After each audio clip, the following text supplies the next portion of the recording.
Now we're going to begin chapter 5. This is the chapter on metric spaces, and this is a way to abstract away ideas about anything where you can have a distance. So points in Euclidean space, you can talk about, sometimes it's useful to talk about distances between functions or matrices or all kinds of things. So we're going to start out by defining metric spaces. So here is our first definition. Here is what a metric space is. So a metric space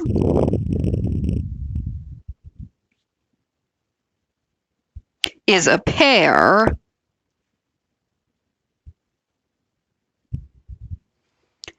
It's two objects which are traditionally called big X and little d, although particular metric spaces often get their own names, where here are the following things that have to be true about X and D.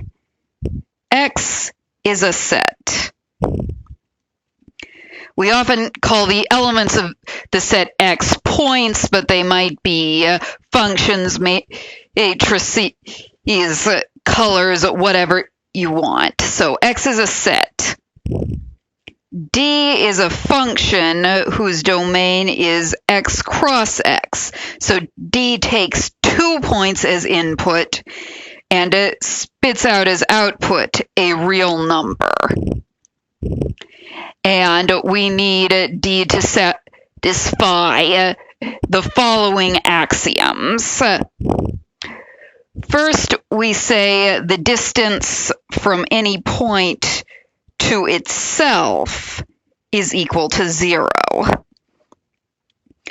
That shouldn't be too surprising. The reverse is that if X and Y are both in our set, and the distance from X to Y is equal to 0, this is the converse of the previous statement, then X has to equal Y.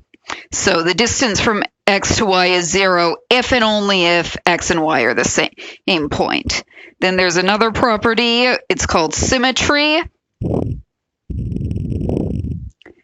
And this is the distance from X to Y is the same as the distance from Y to X for all points in our set. And the last property, and this is usually the one that's the hardest to prove, but it's also really useful, is the triangle inequality.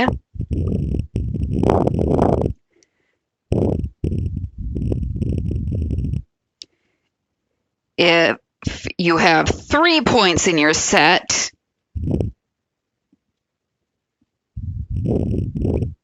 then we have this inequality.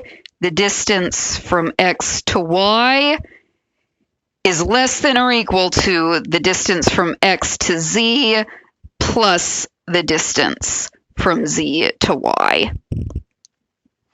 And why is that called the triangle inequality? Let's draw it. Here are 3 points in X, Y, and Z.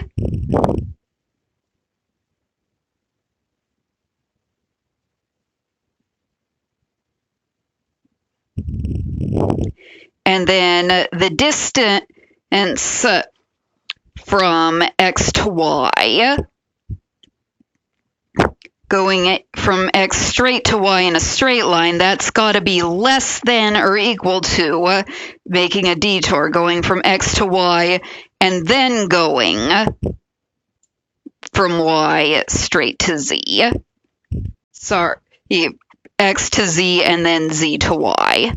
Now let's have some examples of metric spaces. So here are several metric spaces. So the first example I want to give you is we're going to let our space, our set of points, be all the real numbers. And then the distance from X to Y is just, we would take x minus y. Wait a minute, we just proved that distances have to be non-negative, and intuitively distances ought to be non-negative, so we're going to go ahead and take the absolute value. And if you think back to the thing we've been calling the triangle inequality since back in section 1.2, it's precisely the triangle inequality in metric spaces. This is why we call it the triangle inequality. Once you're dealing with a metric space that's not the real numbers, it is in fact a triangle. So let's have a slightly more interesting metric space, or, well, the real numbers are plenty interesting. We just spent an entire semester in the real numbers, but let's have a less familiar metric space. So let's let R be Euclidean space. Your book likes to use p-dimensional Euclidean space. This is the set of all points x1, x2, up through xp. So this is ordered tuples. P numbers, and it matters what order they're in. 1, 2 is different from 2, 1.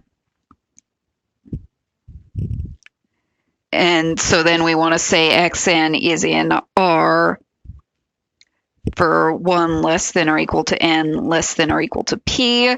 So that's a metric space, and I'm going to actually give you 3 different metrics on it, 3 different distances. So the first distance from x to y, is the Euclidean metric that I'm sure you all know and love.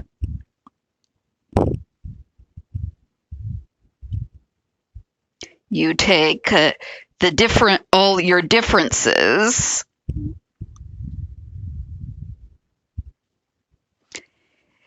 square them, add them up,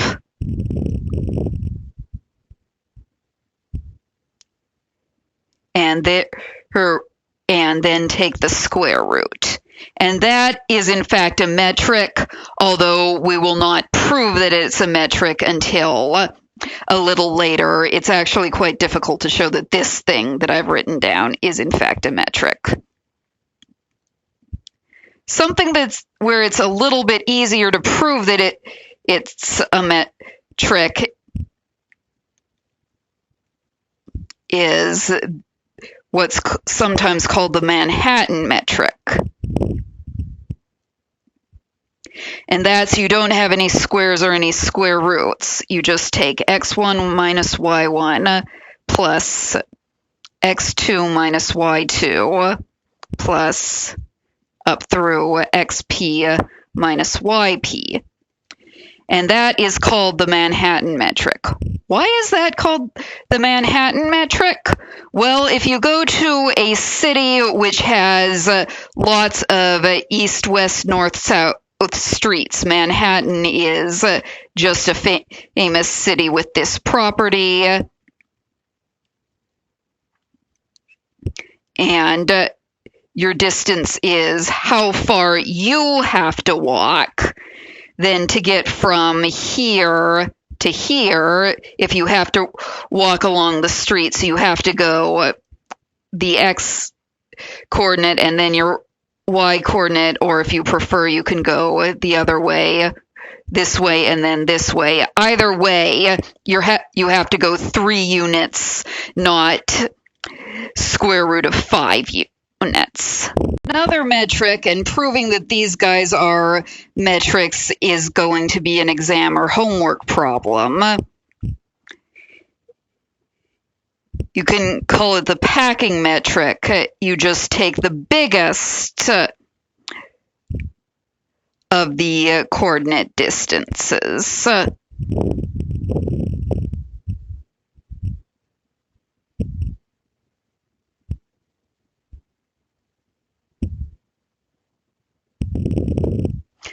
And that would apply if you can think of as you take your 2 points and then you draw the smallest cube. In 2 dimensions, a cube is just a square error, but in more dimensions it would be a cube. Anyway, you draw the smallest cube that you can fit around the two of them, and that's the distance between the two of them. And here is a final example. This example turns out you can make any set into a metric space. Well, let's make it a non-empty set. Whether you want to specify that metric spaces are required to be non-empty or not is a matter of choice. And then your distance is going to be this piecewise defined function. It's going to be 0 if x is y, and that satisfies our axioms, and then it's going to be 1 if x is not equal to y.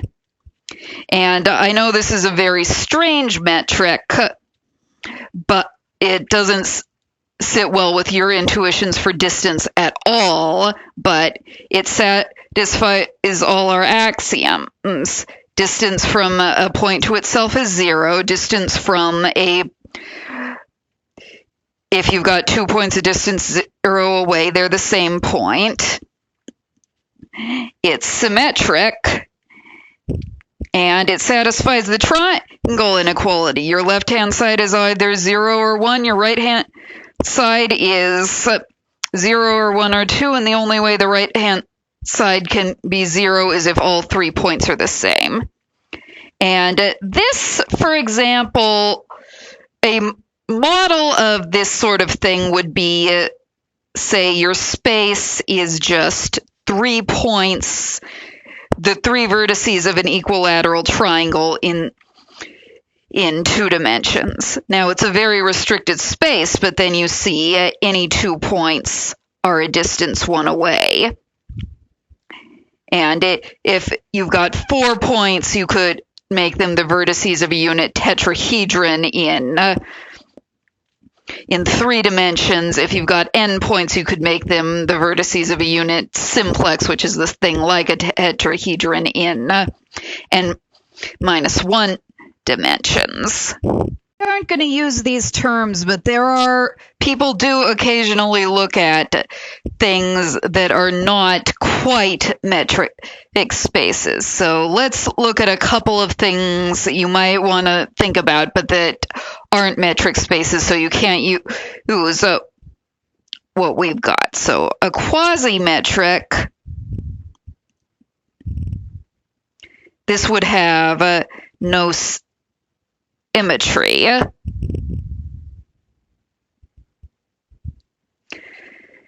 For example, let's suppose you decide that what you care about is not the physical distance from one place to another, but the time it takes you to get from one place to another.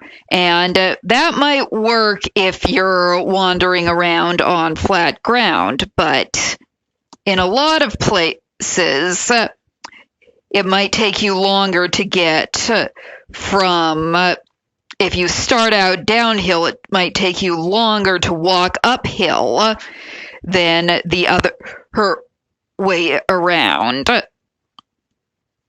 So, long time, or you need to use lots of gas to get from X to Y, and then you might find yourself in this situation where going the other way, you can walk quickly, meaning this takes a short time. Or if you're driving, you can coast, you can use not much gas, not much fuel. And then this is an example of a situation that's a lot like a metric space, but where you don't have this symmetry property. Let's have an example of something that's not a metric because there are different things that are a different distance 0 to each other. So let's let X be the space of the set of all Riemann integrable functions from 0 to 1. So this is the set of all functions F, whose domain is the closed bounded interval 0 to 1 that maps into the real numbers. F is integrable, and I don't want to try to write all of chapter all of section 3.1, so you'll just have to go look up what it means to be Riemann integrable. And then sort of a very natural distance, a very natural metric to put on this is the distance from F to G is the integral from 0 to 1 of, and then we take absolute value of F minus G, or you could square it or something. And then, but here are two functions that are a distance 0 apart under this metric. So here are some coordinate axes. Here is, let's say, the 0 function. And let's take this up. Our other function is going to be the 0 function everywhere except at 1/2, where it's 1. So then we're going to let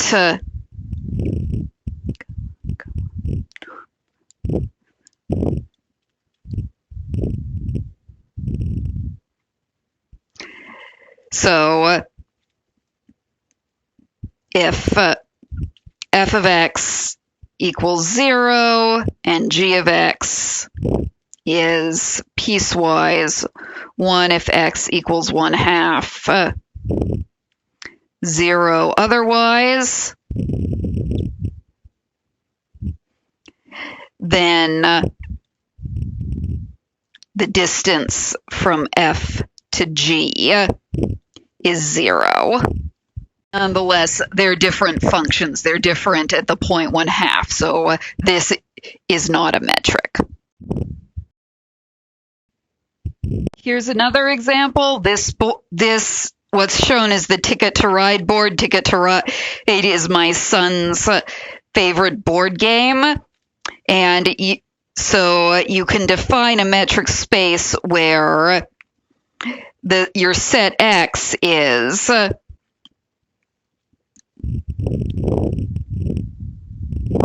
set of all cities on the board.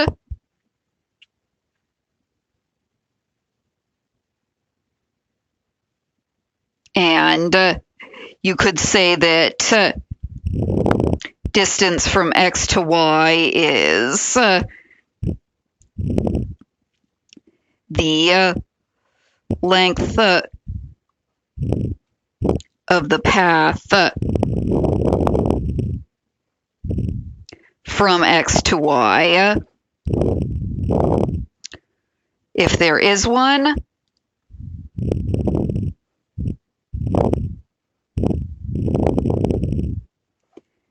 So in this case, the distance from Helena to Omaha, they have chosen to make this 5 cars long. So the distance from Helena to Omaha is 5.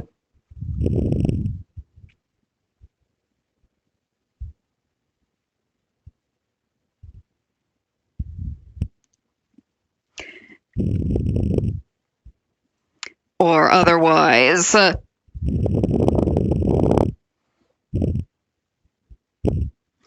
the shortest path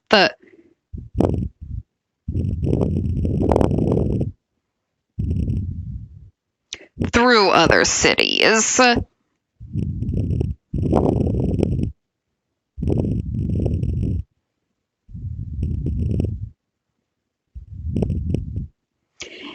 But the problem with this is then in this particular case, you fail the triangle inequality.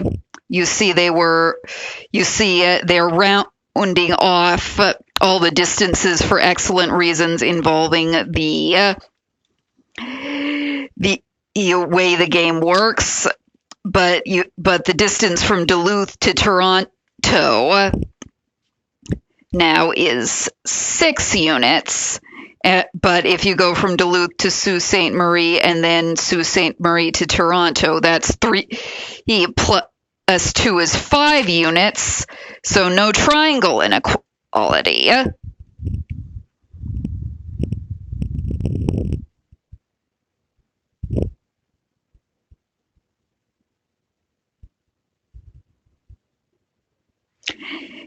And the same thing happens going from El Paso to Houston, either straight or by way of Dallas.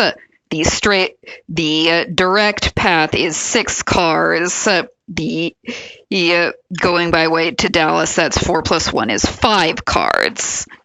I want to comment on the fact that the definition of a metric space I have given you is not exactly the same as the one in the book, and in fact, you can write the definition a couple of different ways. So here is a slightly different way of writing it. So XD is a metric space.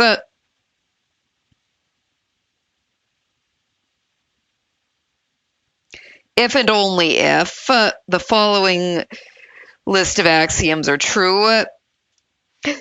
Most of these are going to be a lot like we had before, but I'm going to collect them all in one place for you.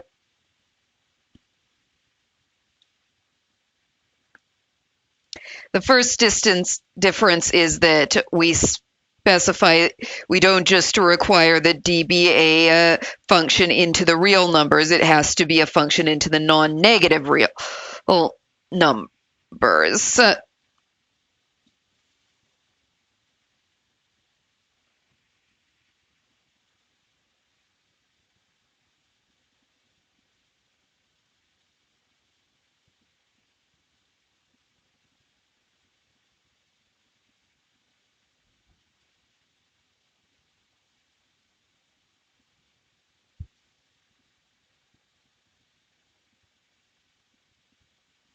And the second difference from what I put in the definition is that you only have to check the triangle inequality in the case of distinct points.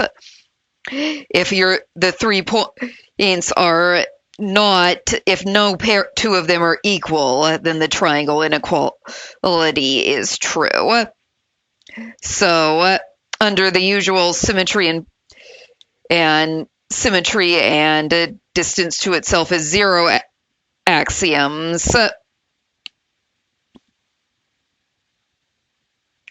these are equivalent. That is, if I tell you something's a metric space, you can use the definition I gave you before, or this new definition I've just written down. You can use the fact that distances are always non-negative, and you can use the fact that the triangle inequality is true, whether your points are repeated or not.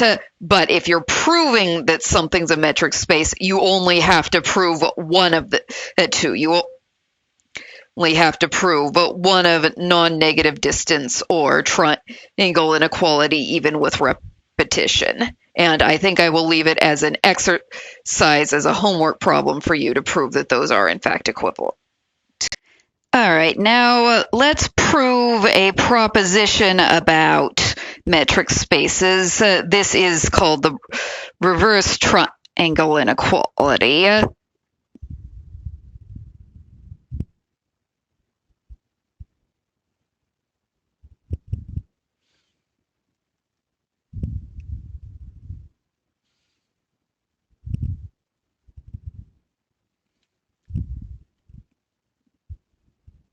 So let's let XD be a metric space.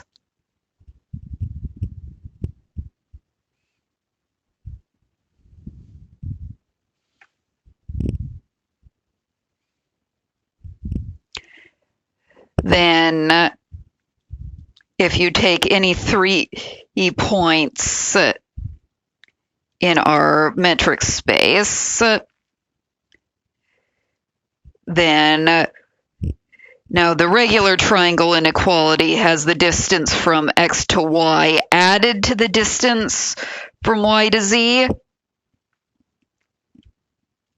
But instead, we are going to subtract the distance between the two. And it turns out that if you subtract instead of adding, then the inequality goes the other way. So the regular triangle inequality, we would be adding instead of subtracting, and the distance from x to z would be less than the sum. Now the difference is less than the distance. And in fact, if we like, we can put some absolute values around this difference. It doesn't matter, or this quantity is always less than or equal to its absolute value. So here is how we prove this.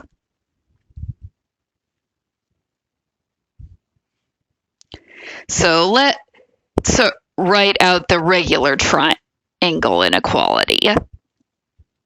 This is just very straightforward algebra.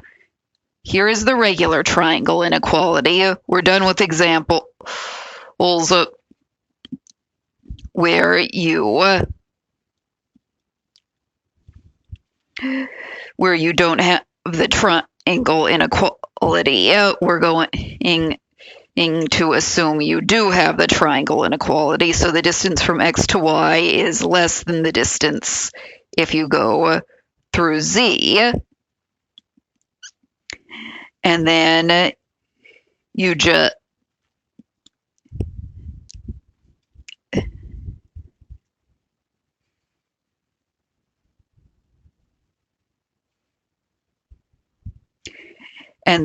just do a little bit of subtraction.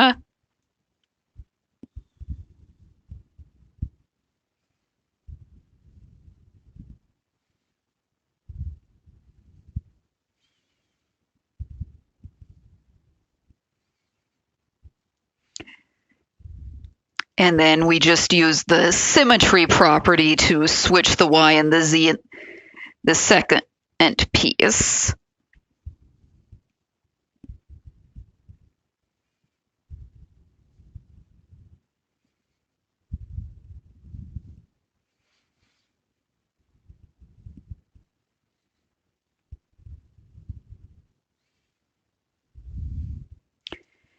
And then you can do exactly the same thing.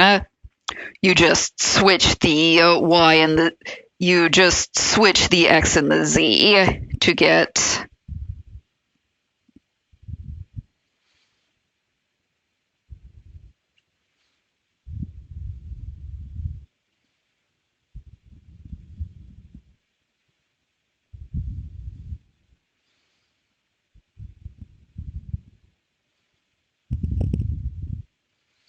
and then you use your symmetry property again, negative dxy minus dyz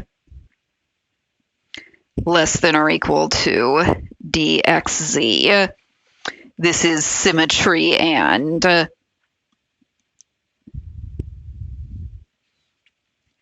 algebra and canceling out of negatives. So then the absolute value of this quantity, it's either this quantity or negative this quantity. So the absolute, and both of those are less than the distance from x to z, so we can go ahead and take absolute values.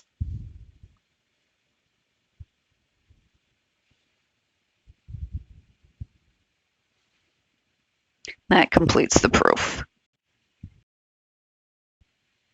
The last thing we're going to do in this video is to prove, or at least start the proof, that the that Euclidean space RP under the Euclidean metric, the Pythagorean metric with the squares and square roots that you know and love, we're going to prove that that is in fact a metric space. And to prove that, we're going to use something called the Cauchy-Schwarz inequality.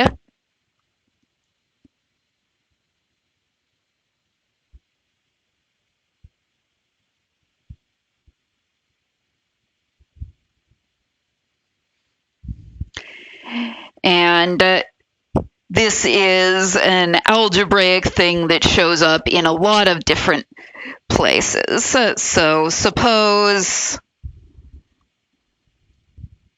that Z is in Euclidean space RP, so p-dimensional space. Now, I know you're used to thinking of points in R2 as having coordinates x and y, and points in R3 as having coordinates x, y, and z.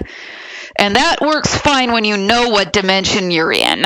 But when you're in p-dimensional space, where you've got p coordinates, it doesn't really work to call them x, y, z. So what we usually do is we call them z1, z2, up through zp. And if you scroll back in the video, you'll notice that in all my examples, I was using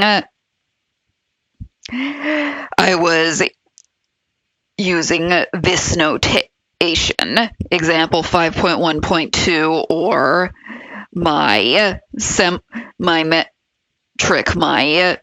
metric with the squares and square roots switch that turns out doesn't follow the triangle inequality.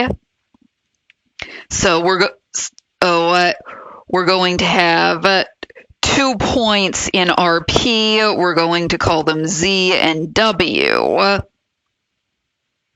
And since these are a list of numbers, we're going to call them W1 through WP. And then the conclusion is that this sum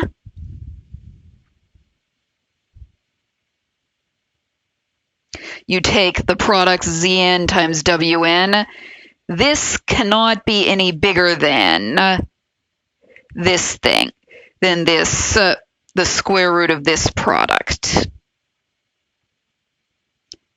You take the Zn's, you square them, and add them.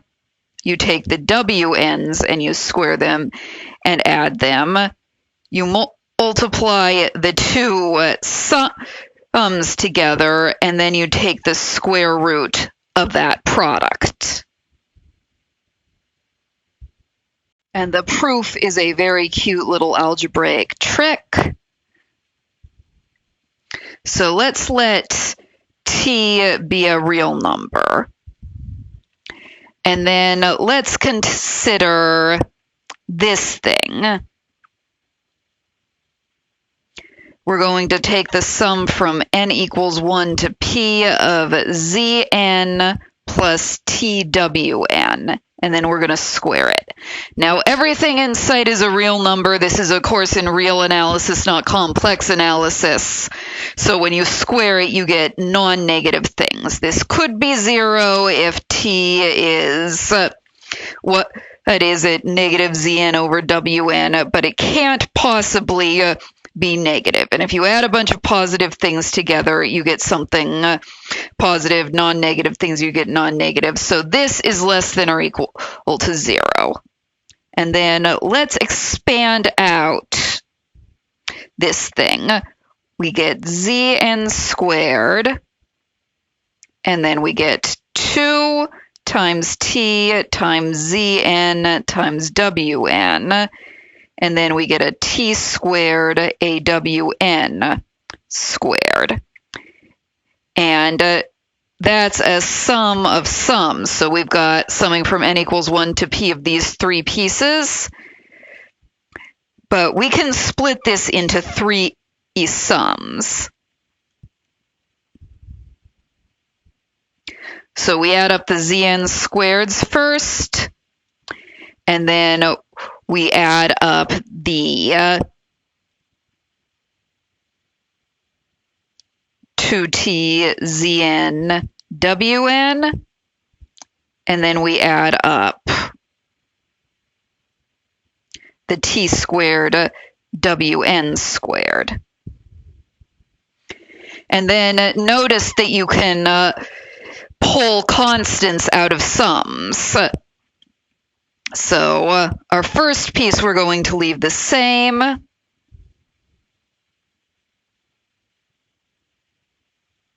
And then we're going to pull the 2t out.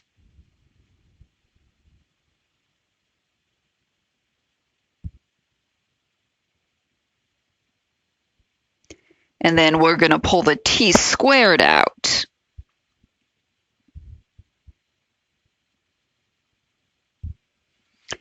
So let's give this function we've just written out a name. We're going to name it q of t because it is a quadratic in t, and you can solve this many ways. You can use the quadratic formula. You can complete the squares. I'm going to solve this as an optimization problem. So the critical points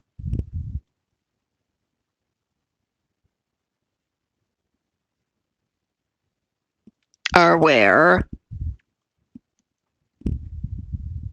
q prime of t is equal to 0.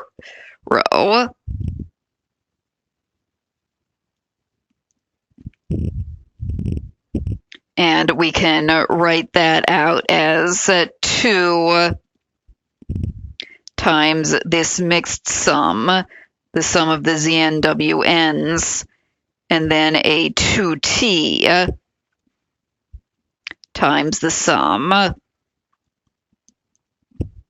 wn squared. All right, so we've seen that q is always positive, so we're going to show it's, so that means it's, well, not positive, non-negative. It's got to be non-negative even at the minimizer, even at the critical point. So now there are two cases. The first case, which I suppose I could have dealt with at the very start of this problem, either this sum is equal to 0.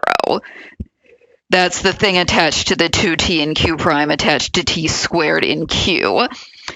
Now, if the sum of the wn squared is equal to 0, wn's a real number, so wn squared, it can't be negative.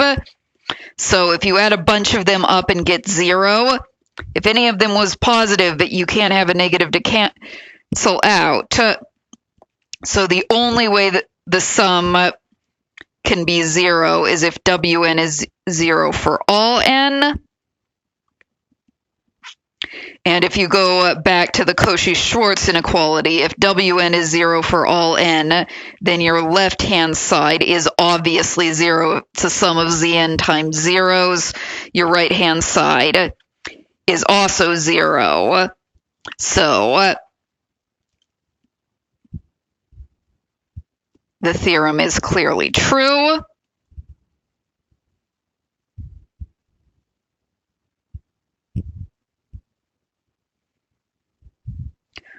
Or the critical point is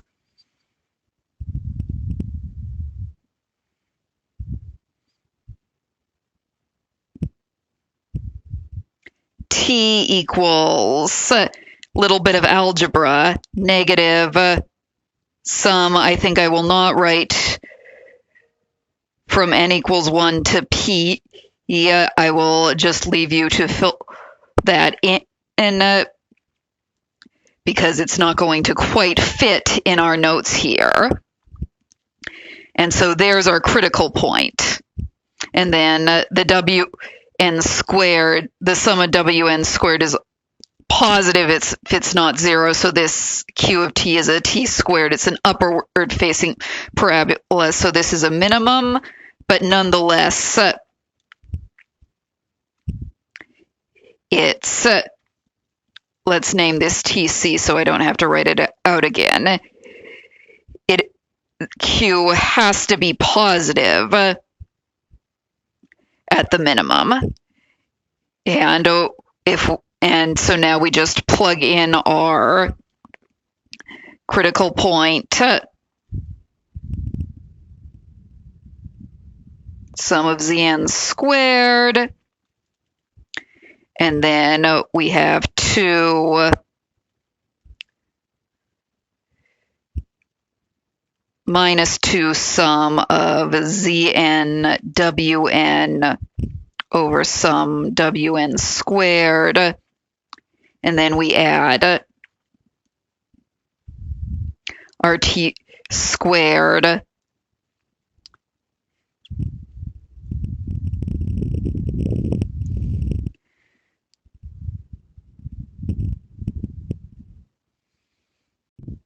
and then we add to this just our next piece, sum of Zn Wn squared over sum of Wn squared, and then we have to square the whole thing because we've got a t squared.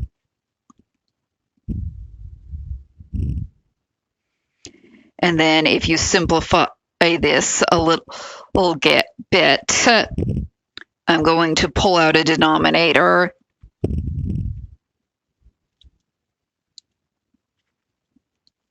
Zn squared, and then we have to put our denominator that I pulled out that this first term doesn't really have, and then you'll notice that these other 2 terms, they're the same except one of them has a 2 in front of it. So we get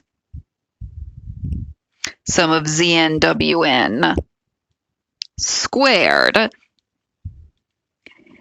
and from here, and we're dividing by something positive out front, so that means that this leftover thing in here has to be positive, and then it's just a very little bit of algebra to finish the proof of the Cauchy-Schwarz inequality.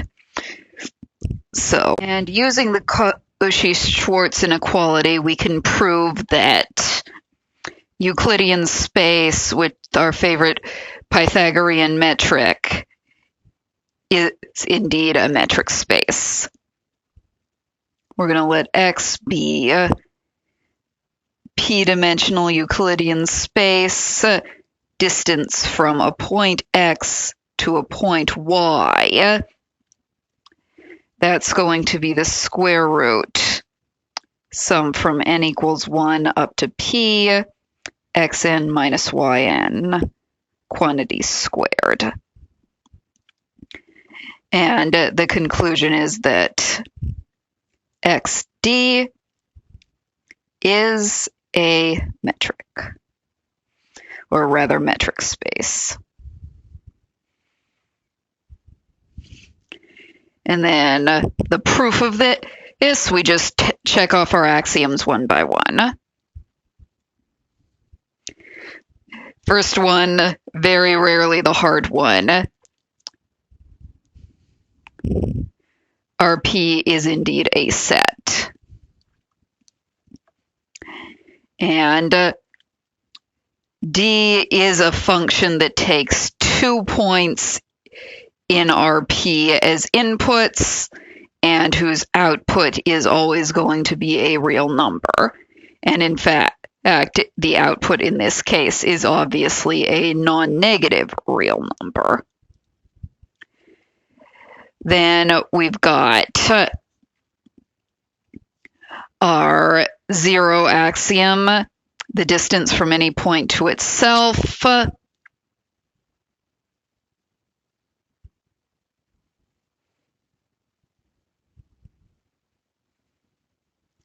Xn minus xn is 0, square it, you get 0, add 0 to itself, p times you get 0, takes the square root of 0, you get 0 for all x in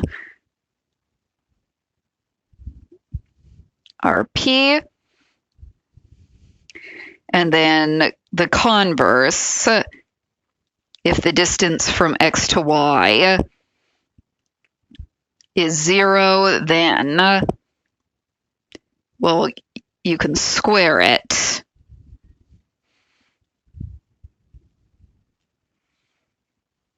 And you still get 0. And then you see we're adding a bunch of squares, which means we're adding a bunch of non-negative things. So the only way the sum can be 0 is if they're all 0. We saw this in the proof of the Cauchy-Schwarz inequality. So xn equals yn for all n.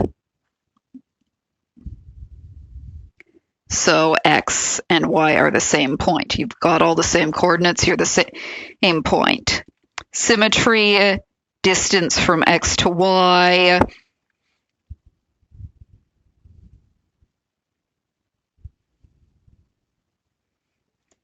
Xn minus yn is not the same as yn minus xn, but once you square it, they are indeed equal.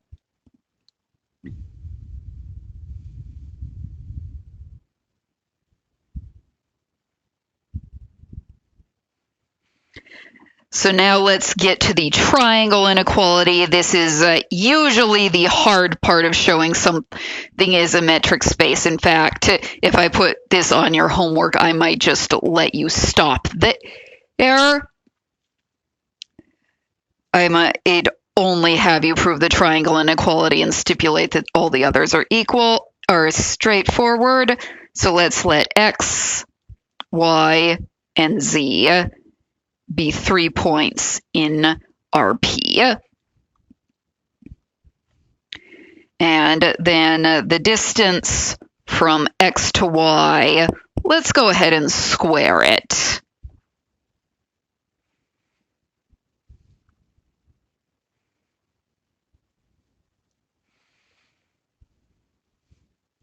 And then we're going to put z in. We're going to subtract and then add z in.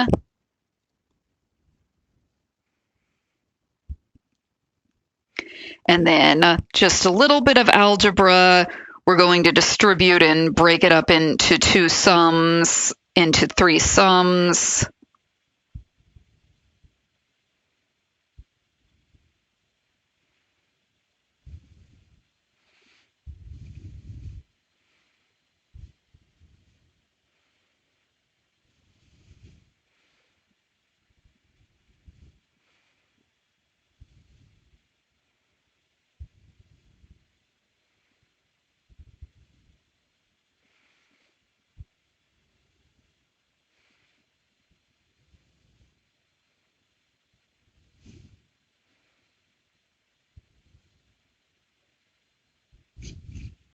Then we notice, let's use an inequality. Notice that first piece, that's the distance from x to z squared. And then we're going to use our Cauchy-Schwarz inequality on his second piece.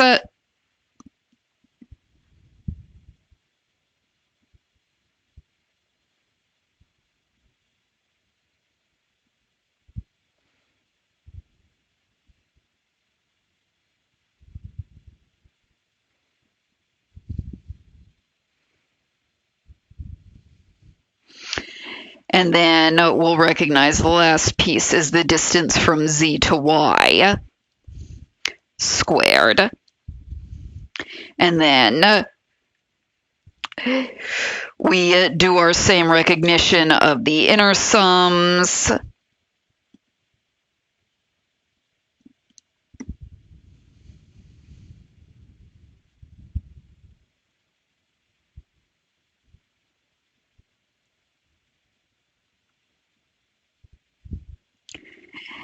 And we can express this thing.